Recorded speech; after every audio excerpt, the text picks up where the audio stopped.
നമസ്കാരം. ഇന്ന് സ്പെഷ്യലാണ്. എൻ്റെ തല, നമ്മുടെ ഒരു നെയ്മീൻ്റെ തല വെട്ടി ഒരു 1/2 കിലോളം വരും. വെട്ടി നല്ല വൃത്തിയായിട്ട് കഴുകി വെച്ചിട്ടുണ്ട്.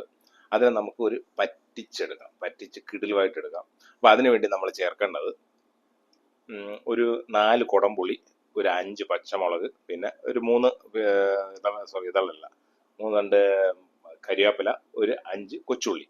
പിന്നെ വന്നിട്ട് ഈ ആദ്യം നമ്മൾ എന്താ ചെയ്യേണ്ടതെന്ന് പറഞ്ഞാൽ ഈ 4 കുടംപുളിനെ നമ്മൾ ചൂടുവെള്ളത്തിൽ കുതിർക്കാൻ വയ്ക്കുക. എനിക്ക് തോന്നുന്ന ഒരു 15 രൂപ ആദ്യം തന്നെ നമ്മളത് ചെയ്യേണ്ടത്. അത് കഴിഞ്ഞിട്ടാണ് ബാക്കിയുള്ള പരിപാടി തുടങ്ങേണ്ടത്. അപ്പോൾ ആദ്യം നമ്മൾ കുതിർത്ത് വയ്ക്കുക. ഒരു 10-15 മിനിറ്റ് കഴിയുമ്പോൾ 10-15-20 മിനിറ്റ് കഴിയുമ്പോഴത്തേക്കും നമ്മുടെ പുളിയെല്ലാം ഇറങ്ങി നിൽക്കും. പിന്നെ അതിൻ്റെ മസാല കൂട്ടിന് വേണ്ടിയിട്ട് നമ്മൾ കാശ്മീരി ചില്ലി പൗഡറാണ് നമ്മൾ എടുക്കുന്നത്. അപ്പം നമ്മൾ എടുക്കേണ്ടതെന്ന് പറഞ്ഞാൽ ഒരു 3 ടേബിൾ സ്പൂണ് കാശ്മീരി ചില്ലി പൗഡറാണ് നമ്മൾ എടുക്കുന്നത്. 3 ടേബിൾ സ്പൂണ്. പിന്നെ വന്നിട്ട് ഒരു 1/2 ടേബിൾ സ്പൂൺ വന്നിട്ട് കുരുമുളക് പൊടി നമ്മൾ എടുക്കും. പിന്നെ പേരിന് മഞ്ഞളും കൂടെ എടുക്കും. അപ്പം ഞാൻ എടുത്തിരിക്കുന്നത് ഒരു 400 to 500 ഗ്രാം ആണ്. 450 ഗ്രാം വരും, 400 to 500 ഗ്രാം ആണ് വരുന്നത്. അപ്പോൾ അതിന് മസാലയാണിത് കണക്കിന്. അപ്പം നല്ല സ്പൈസിയാണ് വരുന്നത്. അപ്പം ആദ്യം നമ്മൾ നല്ല ചട്ടി, നല്ല നമ്മുടെ അടിയിൽ നല്ല കനമുള്ള മൺചട്ടിയാലും കുഴപ്പമില്ല, സ്ലോ ഫയറിൽ കുറച്ച് നല്ല 1/4 ഭാഗം ടീസ്പൂണിൽ അളവിൽ കുറച്ച് ഉലുവ എടുക്കുക. അതിനെ ഒന്ന് നമ്മൾ ഈ ചട്ടിയിൽ കടുക് ഇട്ട് ചട്ടിയിലിട്ട് നല്ലോണം റോസ്റ്റ് ചെയ്യുക. അപ്പം ഈ ഉലുവ വന്നിട്ട് നല്ലോണം കുറച്ച് ശകലം ബ്രൗൺ കളറിൽ വരും, നല്ല മണമൊക്കെ ആയിട്ട് വരും. അപ്പം അതിനുശേഷം നമ്മൾ വെളിച്ചെണ്ണ ഒഴിക്കുക. അപ്പം നല്ല ഇങ്ങനെ നമ്മൾ ആദ്യം സ്ലോ ഫയർ കണ്ടല്ലോ, ആ ചെറിയ ഇതിൽ കുറച്ച് കടുക് എന്ന് പറഞ്ഞാൽ അല്പം നമ്മൾ അളവിനുള്ള, ചിലർ കടുക് കൂടുതലിടാം, ചിലർ കുറവിടാം. അപ്പം അതുപോലെ ഉലുവയും കൂടെയാണ് കേട്ടോ. ഉലുവ ഞാൻ അളവിനാണ് ഇട്ടത്.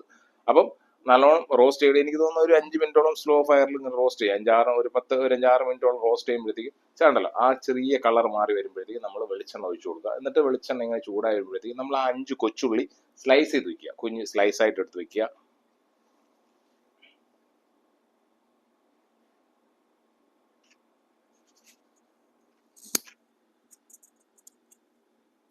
അപ്പോൾ അതുപോലെ ഉണ്ടല്ലോ നല്ല എണ്ണയെല്ലാം ഉണ്ടല്ലോ ചൂട് ആക്കുമ്പോഴത്തേക്കും നമ്മുടെ കടുകെല്ലാം പൊട്ടുന്നു. കടുക് പൊട്ടിയതിനു ശേഷം നമ്മൾ എന്താ കൊച്ചുള്ളി ഇടുക.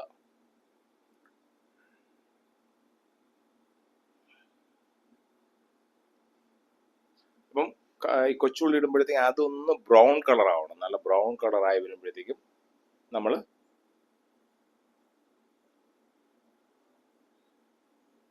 ഉണ്ടല്ലോ നല്ല ബ്രൗൺ കളർ ആയിട്ടുണ്ട്. നല്ല ബ്രൗൺ കളർ ആയിട്ടുണ്ട്.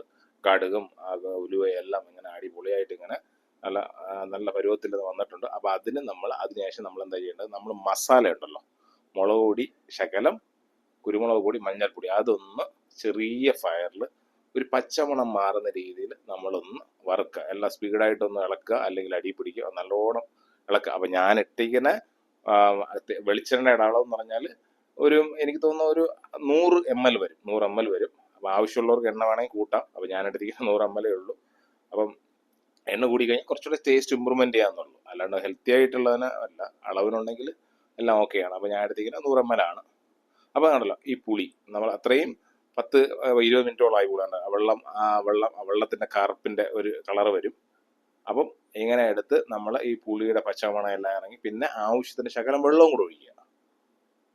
നമ്മുടെ ആവശ്യത്തിന് ഇതൊന്ന് സോട്ട് ചെയ്ത് വരുമ്പോഴത്തേക്കും പിന്നെ നമ്മുടെ ആവശ്യത്തിന് വെള്ളം ഒഴിക്കുക.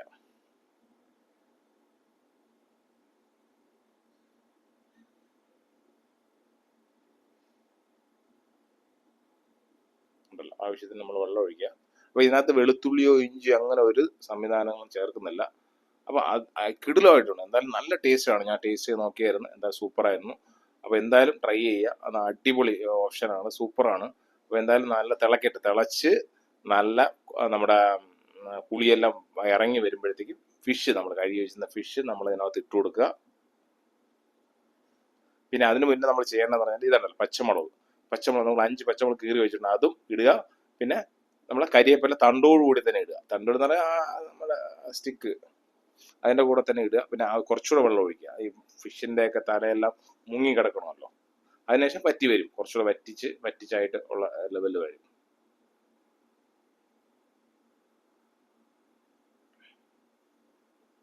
പിന്നെ ഉപ്പും കൂടെ ഇട്ടോളൂ കേട്ടോ, ആവശ്യത്തിന് ഉപ്പാണ്. അപ്പം ഞാൻ ഇട്ടേക്കുന്ന 1/2 ടേബിൾ സ്പൂണിനെക്കാളും ശകലം കൂടെ കുറവുണ്ട്, അത് ഉപ്പാണ് ഇട്ടേക്കുന്നത്. പിന്നെ ആവശ്യത്തിന് ഉപ്പ് ടേസ്റ്റ് നോക്കുക, ഉപ്പ് ആവശ്യമുള്ളവർക്ക് ഉപ്പ് ഇടാം. ഉണ്ടല്ലോ. മീൻ ഇങ്ങനെ ഇട്ട് തിളപ്പിക്കുകയാണ്. മീൻ ഇങ്ങനെ കിടിലമായിട്ട് നമ്മളെ മീനെല്ലാം ഇട്ട് ഇങ്ങനെ തിളപ്പിച്ച് അടിപൊളിയായിട്ട് തിളച്ച് വരികയാണല്ലോ.